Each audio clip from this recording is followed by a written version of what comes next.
안녕하세요. 오늘도 와주셔서 감사드리고요. 바로 사연 읽어보겠습니다. 안녕하세요. 40대 초반 여자입니다. 더위가 한풀 꺾인 것 같더니 다시금 기승을 부리고 있네요. 에어컨 빵빵하게 틀어놓고 시원한 커피 한 잔, 그것이 그렇게 맛있을 수가 없는 계절인 것 같아요. 엊그제 친한 언니와 함께 간만에 밥을 먹으러 고깃집에 다녀왔어요. 오랜만에 만나서 수다 떨면서 맛있는 고기를 먹으니 그렇게 행복할 수가 없더군요. 그런데 저희 테이블에 불판을 갈아주는 알바생이 참 어려 보이더라고요.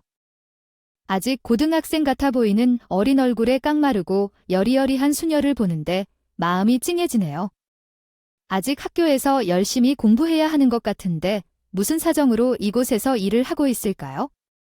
있었나 하는 생각이 들면서 저의 10대 시절 모습이 주마등처럼 스쳐 지나가더라고요. 저 또한 엊그제 그 고깃집에서 봤던 소녀처럼 어린 시절부터 여러 가지 일을 하면서 지내왔거든요.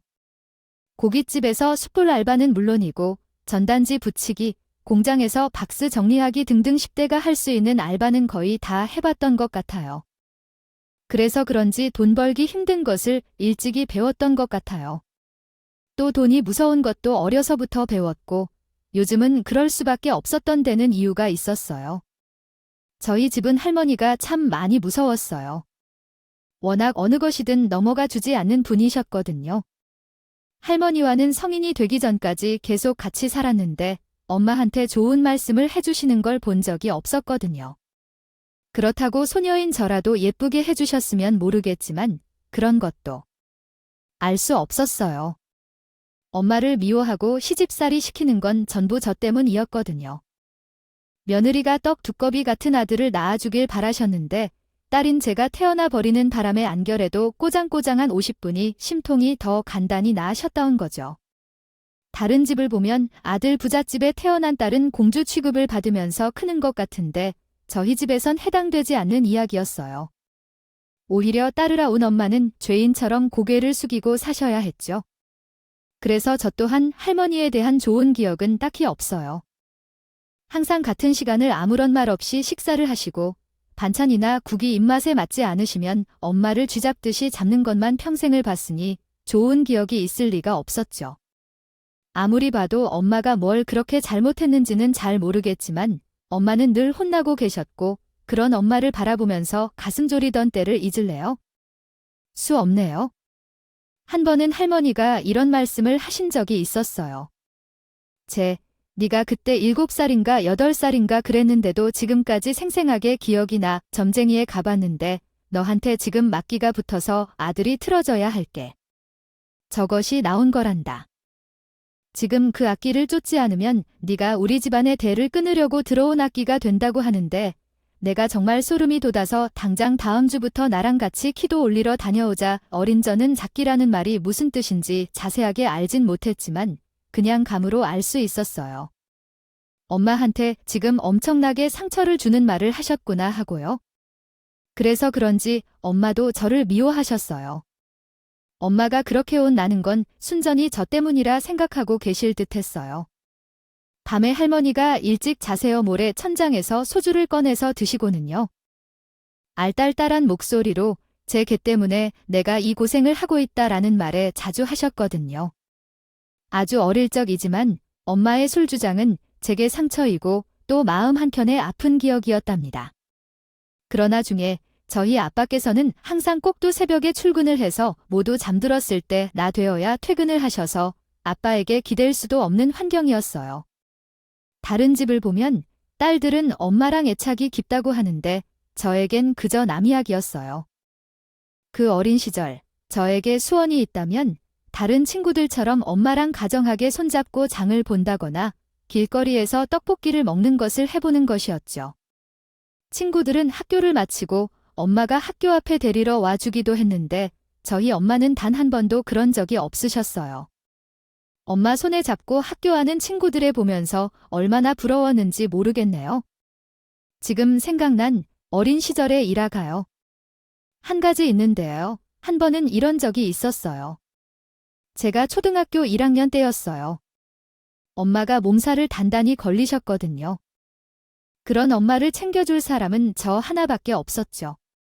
할머니는 노인정의 친구들을 만나러 가셨는데 아마 집에 있었다고 해도 아픈 엄마를 보살펴주지는 않았을 것 같아요. 그렇다고 아빠가 와주실 수도 없는 노릇이었어요. 아빠는 항상 일하느라 바빴으니까요.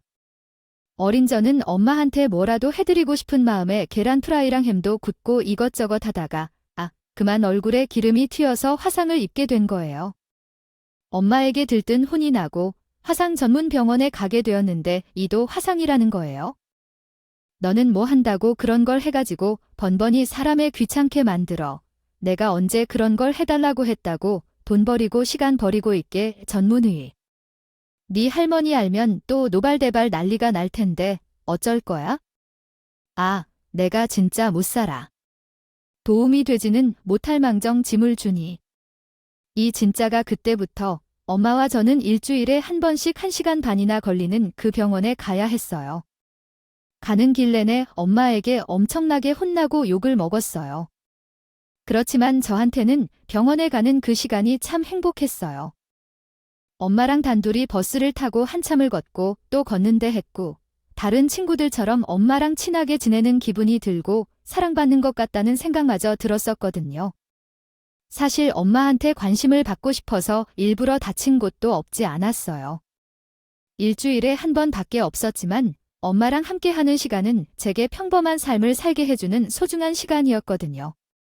그 후 제가 10살이 되던 해에 엄마는 동생을 하게 되었어요. 엄마는 동생을 임신했을 때부터 엄청나게 불안해 하셨어요. 아마 또 저 같은 딸일까봐 그런 것 같았죠. 할머니랑 주말마다 절에 가서 기도를 하러 절로 가셨고 할머니는 밤마다 물을 떠놓고 어딘가에 기도를 단절하겠어요.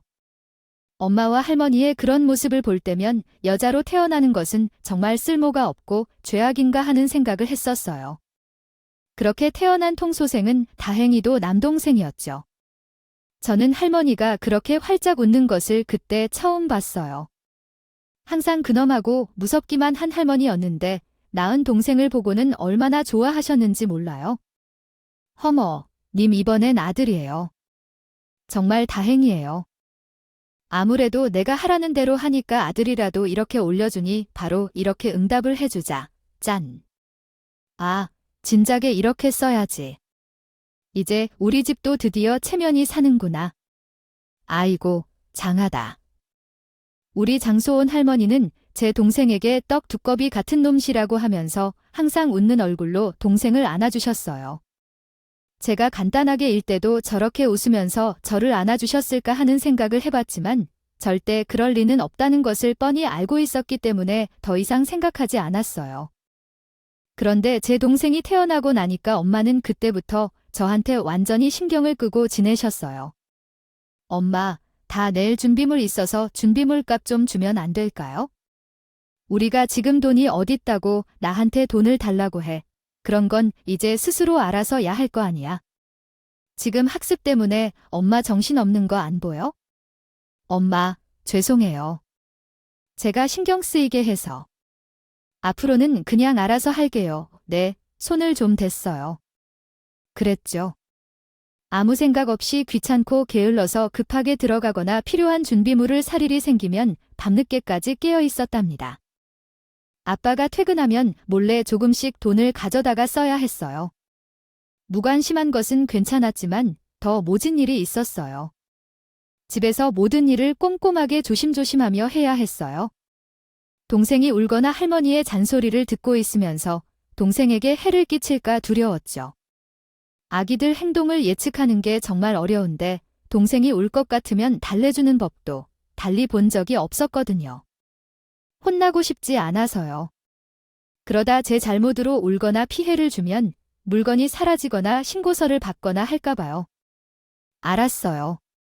너 엄마가 그러지 말라고 몇 번을 말했어? 얼른 저리 떨어져. 계집. 얘가 지금 어디서 감히 우리 창손한테 아주 어리가짐? 어제 이래서 여자는 초시 내야 하는데 크를 찌를 못해서 어머님 정말 죄송해요. 제가 주의를 여러 번 쫓는데도 철원해요. 다시 못 그러게 할게요. 저는 집에서 가장 최하위의 인간이었어요. 항상 남동생을 가진 한 번으로 생각해주고 저는 잠 일을 하는 사람 정도였던 것 같네요. 제가 집에서 그런 취급을 받는 걸 태어나면서부터 봤으니 남동생은 점점 크면서 저를 자기 아랫사람을 생각하더라고. 저를 무시하는 일이 일상적이었어요.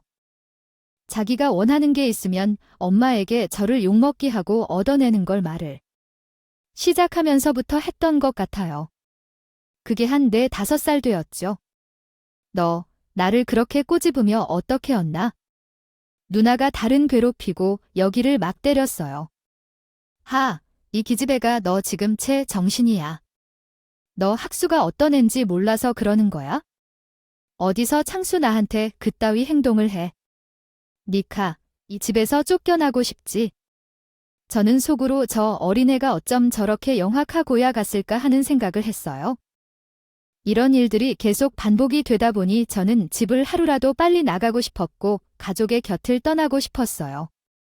이런 걸 가족이라고 불러야만 한다면 그냥 가족이 없는 게 나을 수도 있다고 생각했죠.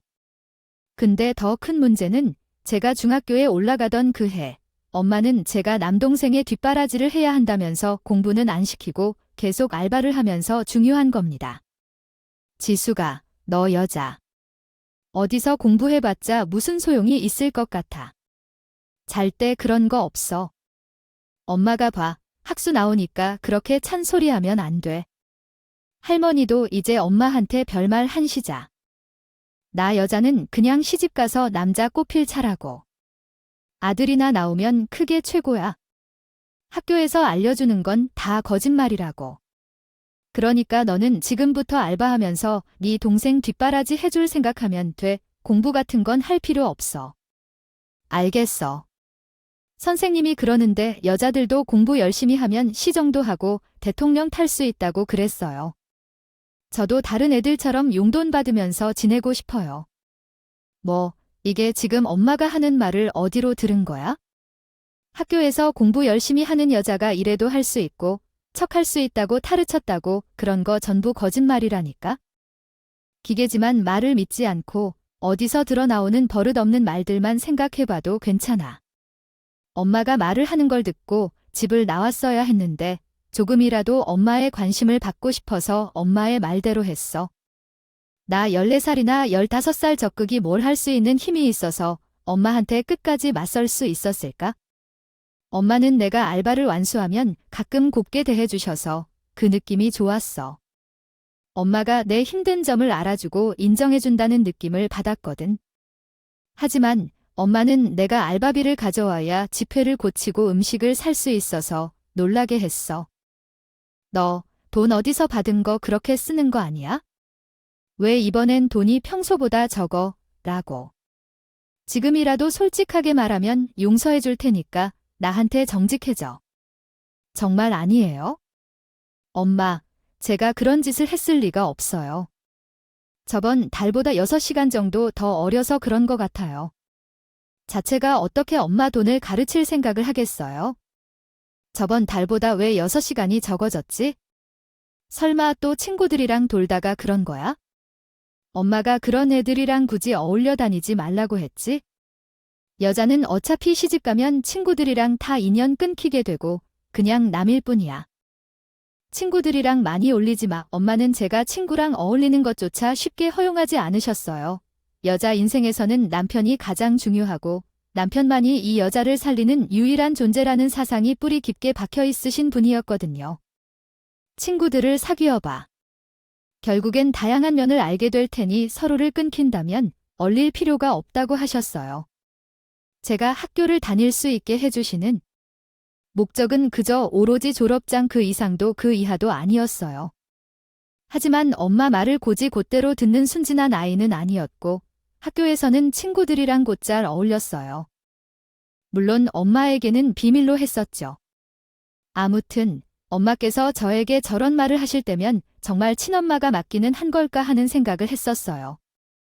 하지만 또 그런 엄마를 마냥 외면할 수 없었던 게 할머니한테 내 날 시달리는 엄마가 불쌍하게 느껴지기도 하고 그냥 친엄마가 아닐지라도 저는 엄마라는 존재가 필요했었거든요. 엄마가 너무 싫다가도 그래도 있다는 것 자체에 마음의 안식을 느끼기도 하고 하는 양가 장점을 느꼈어요.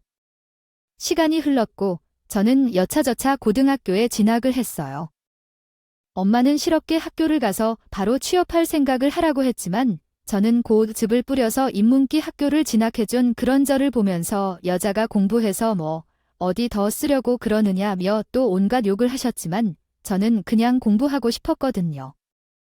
알바를 하면서도 새벽까지 공부해서 손을 놓지는 않았어서 공부는 곧잘 하는 편이었어요. 수능도 꽤나 잘 본 편이었고요. 학원이며 과외며 그런 것을 일체 받아보지 못했고 심지어 서울권에 진학할 수 있는 점수가 나왔죠. 저는 너무너무 대학교에 가고 싶었어요. 사실 알바를 하면서도 몰래 돈을 저축했었고 그 돈이 100만 원 정도 됐었거든요. 정말 고민한 끝에 엄마에게 진학에 대한 의사를 바꿔버렸어요. 엄마, 이번에 수능 성적이 나쁘지 않게 나왔어요. 조사실 몰래 저축한 돈도 100만 원 정도 되거든요. 엄마한테 등록금 달라는 이야기 절제 하지 않을게요. 서울에서 공부만 할 수 있게 허락해 주시면 안 될까요? 뭐 성적이 잘 났다고 네가 나를 닮아서 머리는 좋더니 공부를 곧잘 하긴 했는데 모양이 9만이나 되네. 서울에서 대학 나오면 여자 인생에 뭐 그렇게 좋아질 것 같은 환상을 버리는 게 추울 것. 이게 다 너를 생각해서 하는 말이야. 내 말 무슨 말인지 이해했지? 대학 진학은 아서라 꿈도 꾸지 않는 게 추울 거야. 상고 진학했으면 진짜 기통 벌고도 남았을 시간인데. 곁가지 숨은 공부한다고 지금 시간 버리고 돈 버리고 이게 뭐니? 내가 허락해주는 건 인문계고 진학까지고 제약 공부는 절대 안 돼. 옆집 아줌마한테 들었는데. 길 건너에 있는 공장에서 격리 구한다더라. 거기 곧장 취업하면 그리고 모아둔 100만 원은 어서 이리 가지고 와. 아니, 동생. 이번 달에 학원 보내주는데 포토해야 해. 엄마. 그치만 저도 하고 싶은 게 있어요. 저한테도 하고 싶은 걸 할 수 있는 기회는 주셔야죠. 대학만 생각하면서 힘들게 모은 돈인데 그것까지 전부 반납하고 싶지는 않아요. 두 개의 지금 내가 하는 소리를 어디를 들은 거야? 더 듣고 싶지 않아. 그 돈. 당장 여기 가져다 놓고 내가 하라는 거기 그냥 들어가서 돈이나 펄 생각을 해. 알겠어? 저는 당장에 집도 터나고 하고 싶은 공부를 하겠다는 일념으로 고등학교 3년의 시간을 버텼어요. 서울에 가서 혼자 자유롭게 사는 상상만을 10,000번도 더 했을 거예요. 학교에 가기만 하면 등록금을 버는 게 아무리 힘들어도 다 견디면서 지낼 수 있을 것 같았거든요. 근데 역시나 엄마는 집에 손에 벌리지 않겠다고 하는데도 여자인 제가 공부하는 것에 대해 절대적으로 만들어 하셨어요.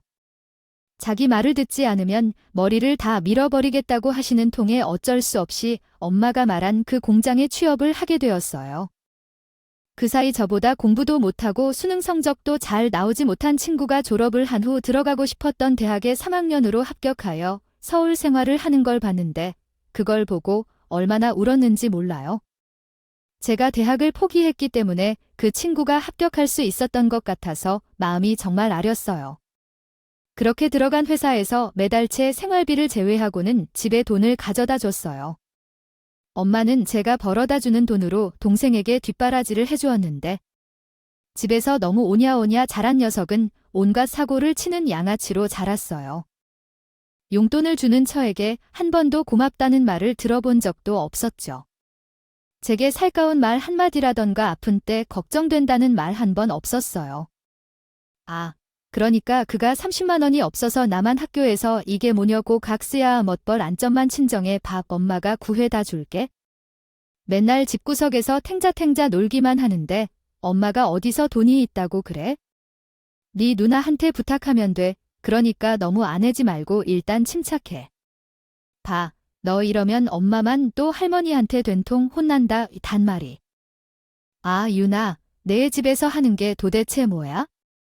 용돈이라도 지 꼬리만큼 주면서 누나 노릇을 또 하고 싶은 거냐? 별 그지 같은 게 하고 다니는 꼴을 보면 그냥 상아거지가 따로 써. 너 지금 누나한테 뭐라고 그랬어? 똑바로 말해봐. 이게 어디서 켈리 옆에서 하되 신기 건드리지 마라. 넌 태 써 빠져. 어디서 끼어들어서 말을 얹어? 엄마는 동생에게 싫을 소리 한 번을 할 수 없겠어요. 동생 연 그걸 권력으로 삼아서 한 번씩 저렇게 온 가족 머리끝에 올라가서 난동을 부리는 걸 보면 속이 답답해했죠.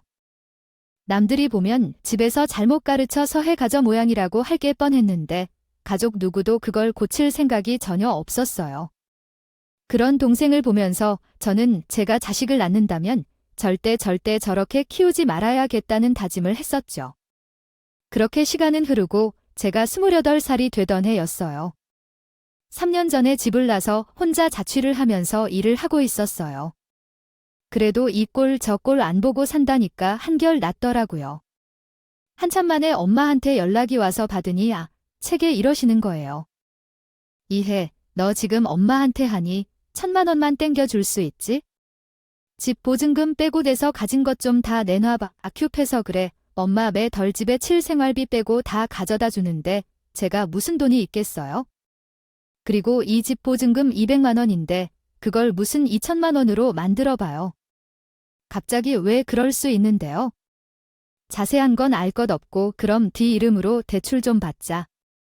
오늘 당장 아무 은행에 가서 퇴출 받아다가 2,000만 원 좀만 들어와라. 아이 영문도 모르고 그게 지금 무슨 말씀이신 거예요? 건마 앞뒤 상황이나 좀 얘기해 주세요. 무슨 일인데 그러세요? 엄마는 급하니까 일단 끝낸다면서 전화를 회게 끊어버리더라고요. 갑자기 저한테 그렇게 큰 돈이 어디서 나겠어요? 분명히 동생이 뭘 사달라고 한 모양인데 그렇다고 해도 2,000만 원이나 필요한가 싶어서 의문이 들어요.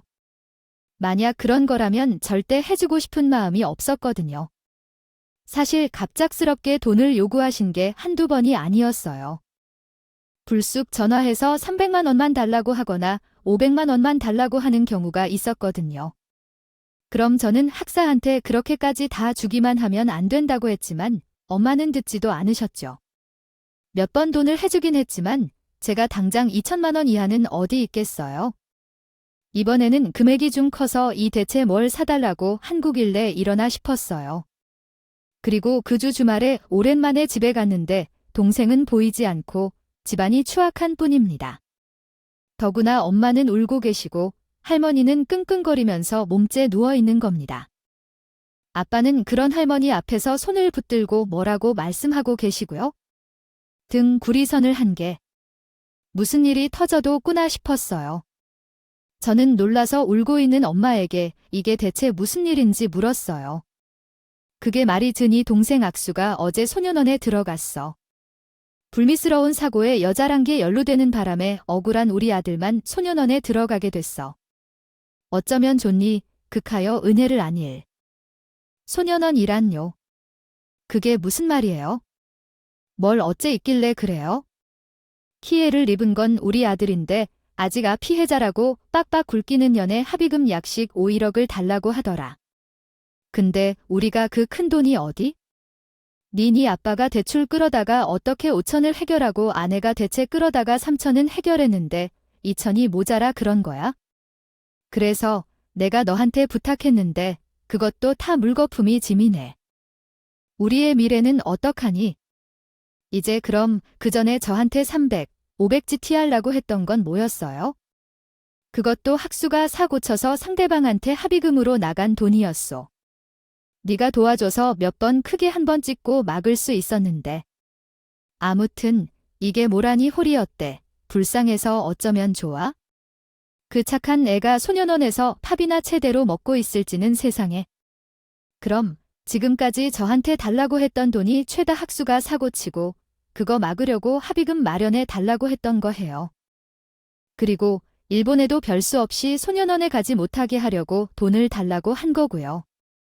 저는요, 제가 벌어서 가져다 드린 돈으로 매달 학원비로 쓰이는 줄 알았어서 그래도 공부는 열심히 하고 있나 보다 했는데 되겠어. 무슨 일이야? 제가 지금껏 어디에서 무슨 짓을 한 녀석한테 돈을 쓰고 있었냐고요? 그게 지금 중요해. 그리고 너 말 함부로 하지 마. 할머니 들으시면 난리는 꼭 몰라서 그래? 그리고 투어 달에 한 번씩 얼굴빛이 긴 하면서 뭘 한다고 떠들어. 그 착한 애가 친구 잘못 만나서 아무 잘못한 것도 없이 억울하게 옥살이 하는데 누나가 되어가지고 동생 걱정은 못할 망정 저리 꺼져. 이 톰 한다는 연하 동생이 소년원에 갔다는데 그 자체가 너무 충격이었어요. 그동안 제가 피땀 흘려서 벌어다주는 돈이 그런데 쓰였다는 걸 알게 되고 정말 온몸에 소름이 쫙 돋는 거예요. 그런데도 엄마는 제 동생이 무조건 피해자라고 동생은 착하고 아무것도 모르는 애라면서 울고 있는데 정말 기가 찬 거 믿어. 이쯤 되니 온 가족이 정신병자라는 생각까지 되더라고요. 뭐 때문에 소년원까지 간 것인지는 알 수 없지만 어지간한 일로 소년 옷가지가 낀나 싶었어요. 그동안 합의금으로 전전한 1억까지 알게 됐으니 들을 것도 없었고 더 제 길을 더럽히고 싶지 않아서 그대로 집을 빠져나왔어요. 그리고 다짐했어요. 이 집구석과 인연을 모조리 끊어내겠다고. 더 이상 이렇게 양아치 같은 놈을 위해서 돈을 벌고 싶지 않았어요. 저는 가족들 몰래 서울로 거처를 옮겼어요. 가진 돈이 너무 없어서 고시원으로 첫 거처를 잡았었죠. 그리고 서울에서 취업을 해서 낮은 사무실에서 일을 하고 밤에는 야간 알바를 하면서 악착같이 돈을 모았고 1년 만에 고시원에 빠져나와서 저만의 작은 어느 물 하나 얻을 수 있었답니다. 엄마는 제게 전화를 하셨지만 절대 받지 않았어요. 그러면서 가끔씩 문자를 보냈는데 호적에서 파내겠다지 밖에 모르는 악마 같은 년, 내가 너 같은 악마를 낳고도 미역국을 먹었다 등등 입에 담기 힘든 말들을 보내왔죠. 그러다 돈이 필요하면 욕을 하면서 돈을 보내오라고 그랬어요. 그 돈이 어디에 어떻게 숨겨져 있는지 알게 된 이상 미치지 않고서는 더 이상 혹을 짓지 않았어요.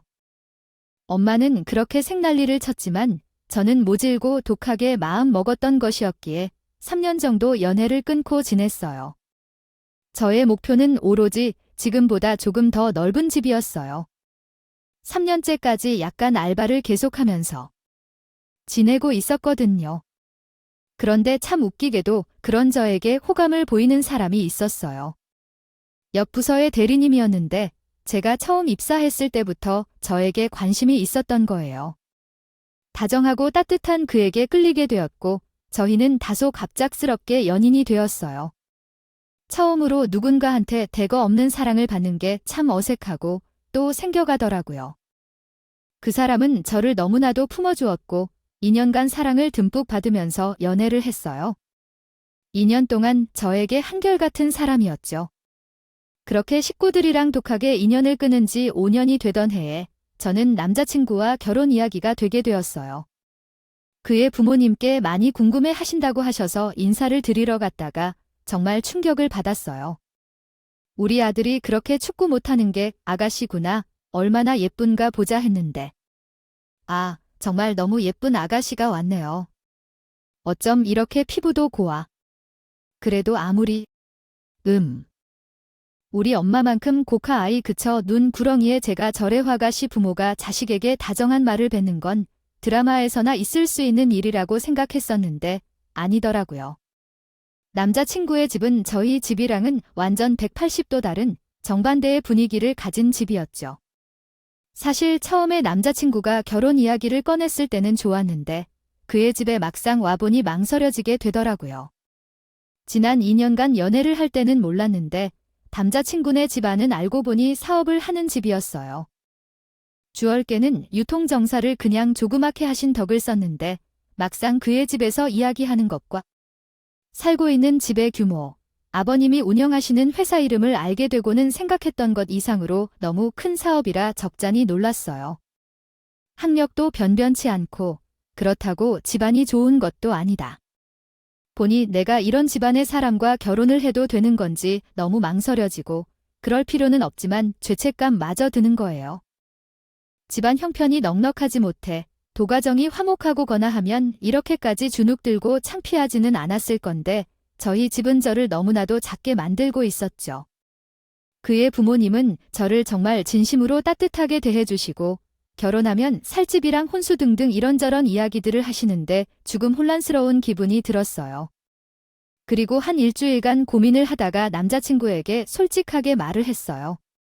오빠, 내가 어제 5번에 부모님 만나 뵙고 생각을 좀 해봤는데 우리 결혼은 죽음 무리가 있을 것 같아. 아마 부모님도 우리 집안 사정 이야기 들으면 결혼 반대하실 거야. 난 그리고 오빠가 그렇게 큰 서브라는 집안의 아들인지도 몰랐었고, 나랑 보낸 시간은 추억으로 생각하고 오빠 수준에 맞는 여자랑 만나서 결혼하는 게 좋을 것 같아. 지금 갑자기 무슨 말을 하는 거야? 자기가 기분 나빠일까 봐 굳이 말하지 않았는데, 사실 내가 우리 부모님한테 자기네 집사 좀 다 말씀드렸소. 어쨌든 결혼하려면 우리 부모님도 알고 계시긴 하셔야 하는데 직접 말하기는 분명 껄끄러울 것 같아서 그랬소. 나도 솔직히 안 좋게 생각하실까봐 걱정하면서 드렸는데 엄마가 내 말 듣고는 그러시더라. 사적 없는 사람이 어디 있느냐고. 상황이 자기를 그렇게 만든 것일 뿐이지. 그런 환경 속에서 너무 예쁘게 잘 자란 것 같다면서 자기 너무 마음에 든다고 하셨어요. 정말 나에 대해서 그렇게 말씀하셨다고. 그래, 이 바보야. 자기는 절대 잘못한 거 없으니까 더 이상 걱정하지 않아도 돼. 남자친구의 그 말을 듣고 애써 태어난 척했지만 속으로는 눈물이 너무 나더라고요. 하지만 한편으로는 정말 나의 모습을 있는 그대로 온전하게 받아주는 사람도 있는 걸까 하는 의심이 들면서 내가 이 사랑의 대가 없이 받아도 되는 것일지 마음이 복잡하다더라고요. 온갖 일들로 너무 신경이 쓰이는 상태로 야근을 계속했더니 얼마 있다가 몸살이 너무 심하게 온 거예요. 새벽에 응급실에 가서 수액을 맞고 죽겠다 싶은 고비는 넘겼어요.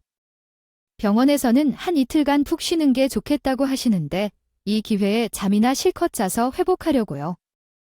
그런데 생각을 해보니 그날은 저의 생일이더라고요. 저도 잊고 있었어요. 저는 원래 평생 누가 생일을 챙겨준 적이 없었는데 남자친구를 만나면서 처음으로 생일을 챙기게 되었거든요. 그때 병실 문이 열리더니 남자친구의 어머니가 들어오시는 거예요. 생각지도 못했던 저는 너무 놀라서 벌떡 일어났어요. 아예 일어나지 마요. 몸도 성취하는데 누워있어요. 어머니, 여긴 어떻게 알고 오셨어요? 어떻게 알기엔 아들내미 한테 듣고 왔어요. 아이고, 어쩌다 몸살이 타나가지고 얼굴이 할쑥해졌네. 아들놈이 오늘 아가씨 생일이라고 하길래 미역국이랑 이것저것 좀 챙겨봤어요. 원래 우리 집에 초대해서 맛있는 것 뜨끈뜨끈한 상태로 대접하고 싶었는데 2배 맞을지 모르겠는데 그래도 이 아줌마 정성을 봐서 감기라도 든든하게 먹었으면 좋겠어요. 잘 먹어야 빨리 나쁜 기운이 빠지니까요. 어머님이 보험통에 챙겨오신 김이 폴폴 안에 미역국을 보자마자 눈물이 폭포처럼 흘러내렸어요. 다른 사람이 제게 생일을 축하하면서 며칠을 챙겨준 게 예전에는 처음이었거든요. 며칠국이며 갈비며 잡채까지 고를 태운인데도 불구하고 생일날 맛있는 걸 먹이고 싶은 마음에 바리바리 챙겨오신 그 정성과 사랑에 눈물이 났어요. 그리고 그날 결심을 하게 되었어요. 이 사람에 대해 의심하지 않고 결혼하기로 해요. 이렇게까지 제게 마음을 써주시고 사랑으로 품어주시려 하는데 더 이상 외골시나 근심을 가지는 것은 사치겠구나 싶었죠. 그래서 저희는 상견례 날짜를 잡게 되었어요. 저는 식구들이랑 인연을 완전히 끊고 살고 있지만 그래도 아빠랑은 1년에 2번 연락을 하면서 살고 있었거든요. 잘 간 사이는 아니었지만 그래도 엄마만큼 사이가 나쁘지는 않아서 그랬죠. 아빠에게 연락을 해서 상견례를 진행하게 되었어요. 우리는 정갈한 일식집에서 상견례를 했어요. 어른들이 대화를 주고받으면서 한참 분위기가 무르익고 있었는데 저희가 있는 룸의 문이 열리면서 누군가 소리를 고래고래 치는 거예요. 너무 놀라서 쳐다보니 엄마인 겁니다. 엄마가 여기를 어떻게 알고 신고해요? 미애비가 정장을 쫙 빼입고 말없이 나가길래 어딜 가나 싶어서 따라와 봤더니 니년이 여기 있더라. 지년이 어떤 년인 줄 알고 며느리를 드리는 거예요. 삿달년이지만 아주 쓰레기 같은 년이에요. 다음 신드라이기나 해. 저 아저씨 부인 일단 진정을 좀 해보세요. 아버지가 일어나서 말썽을 피우셨지만 이미 상황은 이미 심각해서 그만두기엔 늦었습니다. 그 여자는 여전히 이기적이고 비열하며 냉담한 마치 악마 같은 여자였어요. 그런 여자가 집에 들어오면 정말 창피한 일이 생기죠. 이제 모든 것들을 처리해주는 건 내가 할게. 얘야, 그 여자야. 넌 혼자서 그렇게 저주되어 살아가고 참았구나.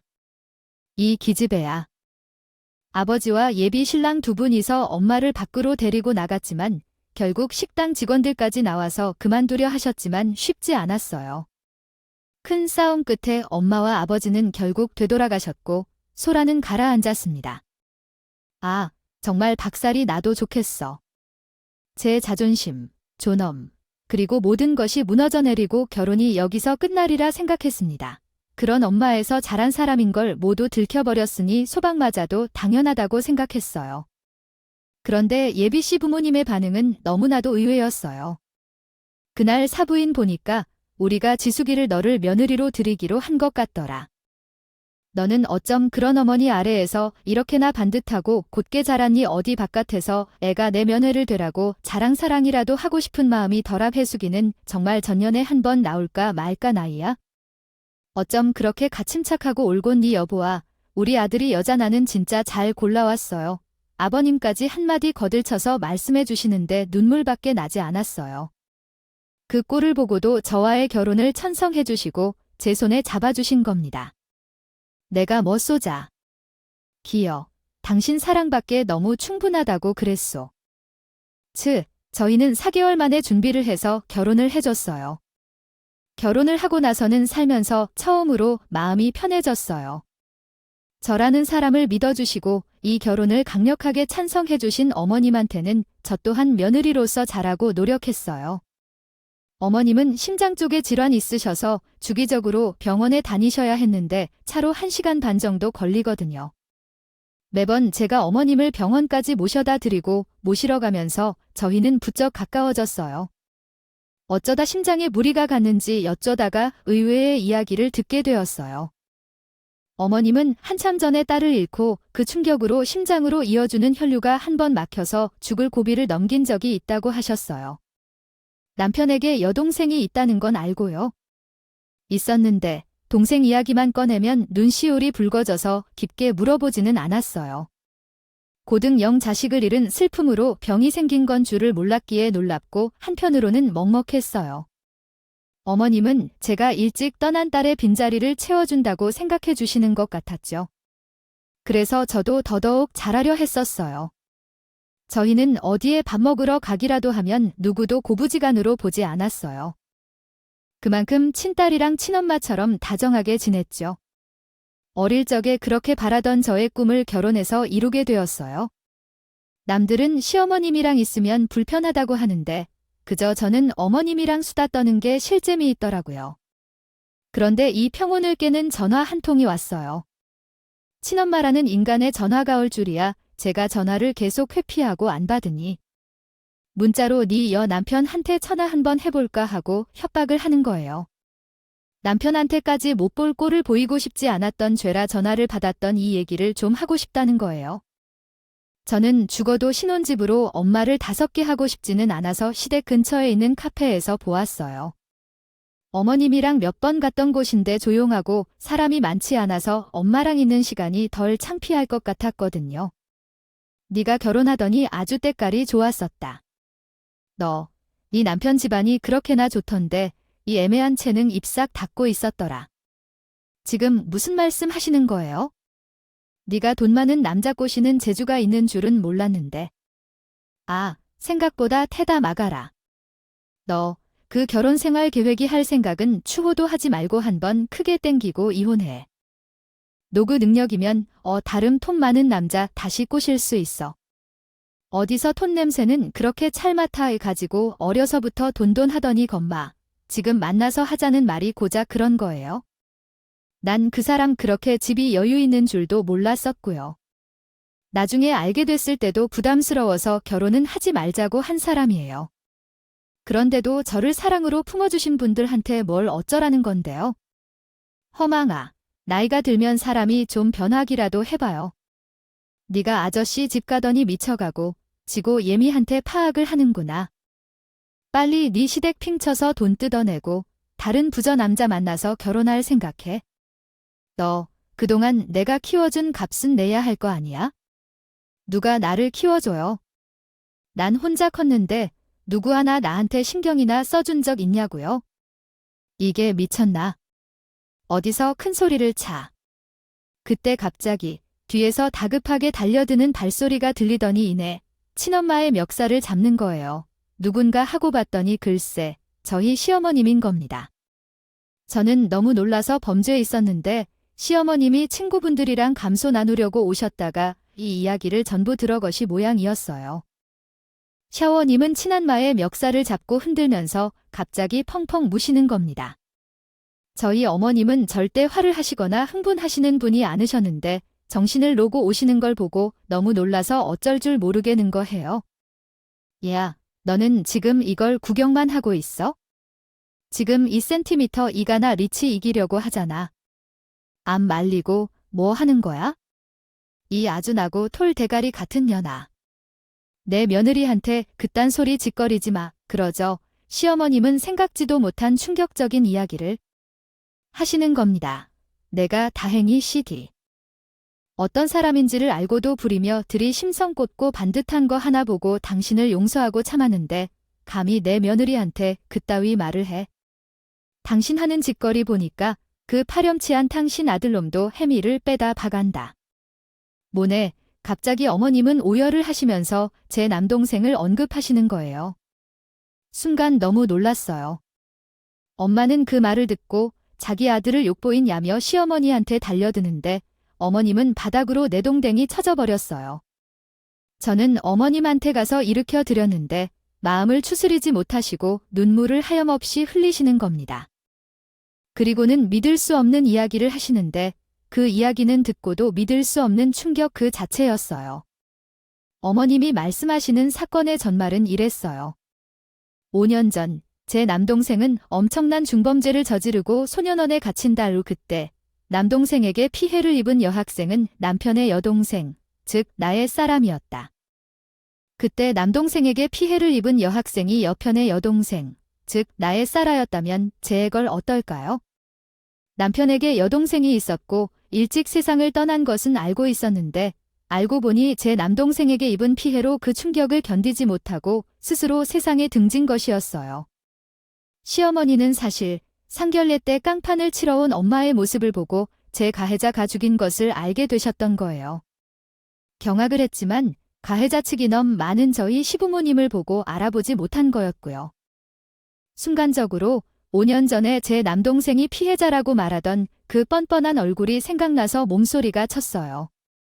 어떻게 그런 짓을 하고도 사람이 죽었는데도 저럴 수가 있는 건지 저희 인간이 사람이 맞기는 한 건지 싶었죠. 저는 남동생이 사고를 치거나 검찰에 오갈 시기에 이미 집이랑 연은 끊고 살아서 피해자의 얼굴이나 그 가족은 전혀 알지 못했거든요. 그랬기 때문에 남편을 만날 수 있었고요. 모든 걸 아시면서도 어머님은 오로지 저와 하나만 보고 결혼을 승낙해 주신 거였어요. 저 또한 그 말을 듣고 그 자리에서 앉아 오열했어요. 당신 아들은 잘못 없다고 하던 이 지금까지 이러고 있으면 어떻게 우리 애는 당신 아들 때문에 이미 치고서 돌아오지를 못해? 그걸 알면 평생을 죽은 듯이 살아야지. 왜 그렇게 떳떳한 건데? 나는 당신의 될 때문에 죽을 때까지 평원에서 약을 타 먹어야 하는데 당신들은 왜 그렇게 멀쩡하고 아무렇지도 않은 건데? 어머님은 엄마라는 인간을 주먹으로 내리치면서 짐승의 울음소리 같은 눈물을 흘리셨어요. 엄마 또한 그 말을 듣고 놀라서 파랗게 질린 얼굴로 벌벌 떠는 거예요. 그리고 엄마는 도망치듯이 밖으로 빠져나가서 도망을 치는 겁니다. 저는 어머님을 부축해서 댁까지 모셔다 드리고 너무 죄스러운 마음에 한동안 연락을 드릴 수가 없었어요. 그리고 얼마 후 어머님께 전화를 드렸죠. 어머님, 제가 하는 말이 어머님께 절대 어떤 위안도 될 수 없다는 걸 잘 알지만 제가 대신해서 사과드리고 싶어요. 그리고 저희 친정엄마랑 남동생도 사과하고 싶다고 하시는데 혹시 괜찮으실까요? 그리고 다음날 엄마와 남동생은 시댁으로 오게 되었어요. 그리고 시부모님과 남편 앞에서 무릎을 꿇고 비는 겁니다. 제가 정말 잘못했습니다. 어르신들, 제가 천벌을 받아도 싼 놈이에요. 그냥 저를 원하는 만큼 때리져도 좋아요.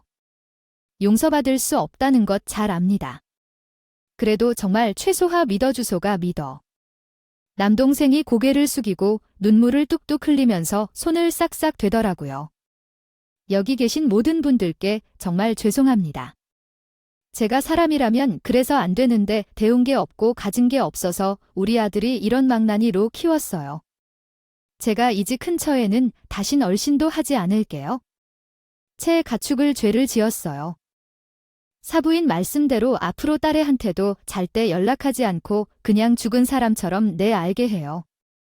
정말 죄송합니다. 엄마도 오열을 하면서 싹싹 비는데 남편이 남동생에게 달려들면서 도대체 왜 그런 거냐고 주먹으로 치더라고요. 남편도 그런 사건이 있던 당시 유학생활 중이어서 엄마와 남동생 얼굴은 몰랐거든요. 남편의 주먹질해도 그 누구도 말리지 않았어요. 아버님은 그저 말없이 죽은 딸의 사진을 가슴에 품고 동물만 뚝뚝 흘리셨죠. 다시는 이 근처에 얼씬도 하지 말고 정말 죽은 사람처럼 살아요. 사람처럼 살고 싶으면 우리 지숙이 제발 좀 그만 괴롭혀요. 왜 좀 놔주시라고요. 남편까지 울부짖으면서 말을 하는데 저도 함께 눈물을 흘릴 수밖에 없었어요. 저는 눈물을 흘리면서 시부모님과 남편에게 대신 죄송하다고 사죄를 드렸어요. 어머님은 말없이 우시면서 저를 안아주실 뿐이었죠. 그리고 그들이 떠나간 이후 어머님은 평소처럼 절에 대해 주셨어요. 늘 그렇듯 따뜻하고 옮길게요. 지수가 우리 딸이 떠나고 엄마 많이 힘들지 말라고 네가 그 자리에 대신 들어온 것 같아서 참 행복하고 좋아. 우리 다 지나간 일들은 있고 앞으로 행복한 생각만 하면서 살자. 나는 지난 5년 동안 평생 울 거를 다 울어서 이제 그만 안고 싶어. 어머님은 또 그렇게 저를 품어주시고 사랑으로 보듬어 주셨어요. 제 삶은 가족복이 정말 행복한다고 생각했는데 시댁복으로 전부 왔나 봐요. 사랑을 많이 받아서 그런지 이따 해 저는 딸 쌍둥이를 출산했어요. 제가 어릴 때는 엄마한테 딸들을 스스로 아무것도 할 수 없고 남편을 위한 존재일 뿐이라는 이야기를 듣고 살았는데 제 딸들에게는 절대 그러고 싶지 않아서 어릴 때부터 태권도, 승마, 애들이 배우고 싶다고 하는 것은 뭐든지 최대한 배우게 해주고 있어요. 여자도 스스로 모든 것을 할 수 있다는 걸 알려주고 싶은 마음에서요. 그런 제의 교육과는 남편도 시부모님도 모두 지지해 주신다. 덕에 제 아이들은 또래와 다른 것들을 배우면서 행복하고 자신감 있는 삶을 살고 있어요. 아이들보다 훨씬 편견 없이 커가고 있어요. 시부모님도 소녀들을 얼마나 예뻐하시는지 몰라요. 우리 집에 복덩이라고 하시면서 시댁에 한번 가면 온종일 한 명씩 붙잡고 한구 계시는데 잠시도 엉덩이 붙이고 앉아계 역시 않으신다니까요. 지금은 우리 딸들이 어엿한 초등학생이 되어서 받아쓰기 시험을 100점 받아 나오는데 얼마나 사랑스러운지 모르겠어요. 딸들이 태어나고 집안에 온기가 넘치는 날, 제가 그토록 바라던 삶을 드디어 이루게 되었어요. 저 또한 딸들에게 멋진 엄마로서의 모범을 보이고 싶어서 작년에 늦깎이 대학생이 되었는데요. 세무사로 이루지 못한 꿈을 늦게나마 이루고 있습니다. 모진 일이 있을 때는 죽을 만큼 힘들었으나 이제는 담담하게 그전에 있던 일들을 풀어나갈 수 있게 되었네요. 시간이 약이라는 어른들의 말씀은 틀린 게 아니었나 봐요. 덥고 힘든 요즘이지만 청취자분들도 지치고 힘든 일상 속에서 잠시나마 웃을 수 있는 일을 마련하셨으면 좋겠습니다. 오늘도 끝까지 함께 해주셔서 감사하고요. 저는 다음 영상으로 또 찾아뵙겠습니다.